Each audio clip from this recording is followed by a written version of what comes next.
Baghdad کے چور کی سزا۔ پیارے بچوں، بہت پرانے وقتوں کی بات ہے۔ ابن سابات بغداد کا نامی گرامی چور تھا۔ وہ چوری اور ڈکیتی میں ایسا ماہر تھا کہ ہزاروں چوریاں کرنے کے باوجود قانون کی گرفت میں نہیں آتا تھا۔ آخر کب تک بچتا، ایک دن اسے گرفتار کر ہی لیا گیا اور قانون وقت کے مطابق اس کا ایک ہاتھ کاٹ دیا گیا۔ بعد ازاں اسے جیل بھیج دیا گیا۔ بغداد کے لوگ اس کا ذکر ہاتھ کٹا شیطان کے نام سے کرتے تھے۔ وہ قید بامشقت کاٹ رہا تھا۔ 10 سال قید کاٹنے کے بعد ایک دن وہ جیل سے فرار ہو گیا۔ جیل سے باہر آتے ہی اپنے پیشے یعنی چوری کو ازن نو شروع کرنے کا ارادہ کیا۔ ایک ہاتھ کٹ جانے اور قید و بند کی صعوبتیں الفاٹنی کے باوجود اس کے مزاج پر ذرہ برابر اثر نہیں ہوا تھا۔ ایک رات وہ اپنی مہم پر نکلا، پھرتے پھراتے ایک بڑے سے گھر میں داخل ہوا۔ گھر کے احاطہ کے چاروں طرف کمرے تھے۔ وہ ایک بڑے کمرے میں گیا جہاں کھجور کے پتوں کی چٹائی بچھی ہوئی تھی، جائے نماز، ایک تکیا اور چند ٹوپیاں رکھی ہوئی تھیں، اور دوسری طرف پشمینہ کے چند تھان، شالیں اور کپڑوں کے تھان لاوارسی کی حالت میں پڑے تھے۔ بغداد کے چور نے چادر بچھا کر اس کے اوپر تھان رکھے اور ایک گٹھڑی بنائی اور اس کو باندھنے کی کوشش کرنے لگا، لیکن ایک ہاتھ نہ ہونے کی وجہ سے اس سے گرا نہیں لگ رہی تھی۔ وہ ہامتا ہوا بیٹھ گیا۔ اسی وقت ایک ضعیف شخص کمرے میں داخل ہوا۔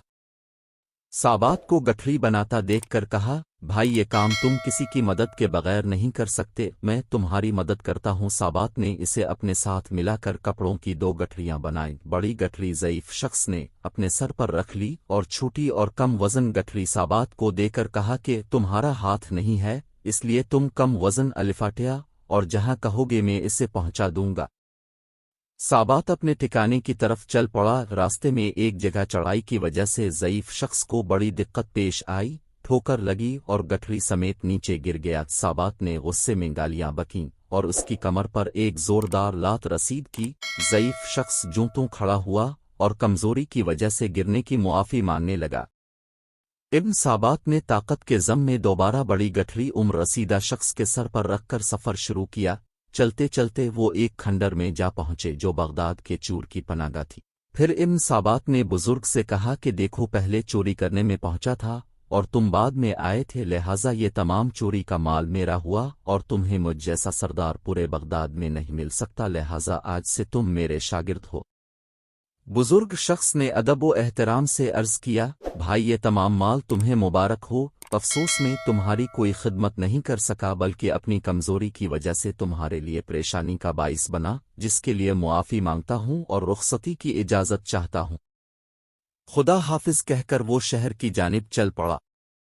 دوسری طرف ابن سابات کے دل و دماغ اور ضمیر کو اپنے ساتھی کے حسن سلوک نے جھنجھوڑ کر رکھ دیا تھا اور ضمیر کی خلش نے اسے بے چین کر دیا تھا۔ صبح ہوتے ہی بغداد کا چور اس رات کے ساتھی اجنبی چور کی تلاش میں نکلا تاکہ اپنے گزشتہ رات کے سلوک کی معافی مانگ سکے۔ یہی سوچتا ہوا وہ رات والی عمارت کے باہر جا پہنچا جہاں رات کو اس نے چوری کی تھی، مگر وہاں چوری کے بعد کوئی افراتفری نظر نہ آئی، بلکہ لوگ جوک در جوک اس گھر میں احترام سے جاتے نظر آئے۔ بغداد کے چور نے ایک شخص سے پوچھا کہ یہ کس کا مکان ہے؟ اس نے کہا کہ لگتا ہے تم بغداد میں نئے ہو، یہ بابرکت مکان ہمارے شیخ حضرت جنید بغدادی کا آستانہ علم ہے۔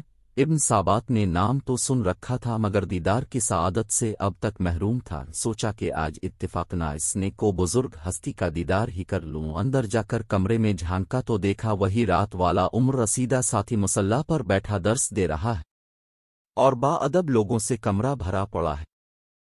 اتنے میں اذان ہوئی، سب نماز کے لیے مسجد جانے لگے۔ بغداد کا مشہور اور ظالم چور ابن سابات بے ساختہ روتے ہوئے آپ کے قدموں میں گر پڑا اور گزشتہ رات کی بد اخلاقیوں پر معافی کا طلبگار ہوا۔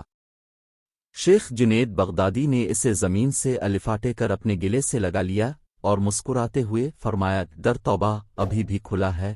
ابن سابات کی دنیا ایک لمحے میں بدل چکی تھی۔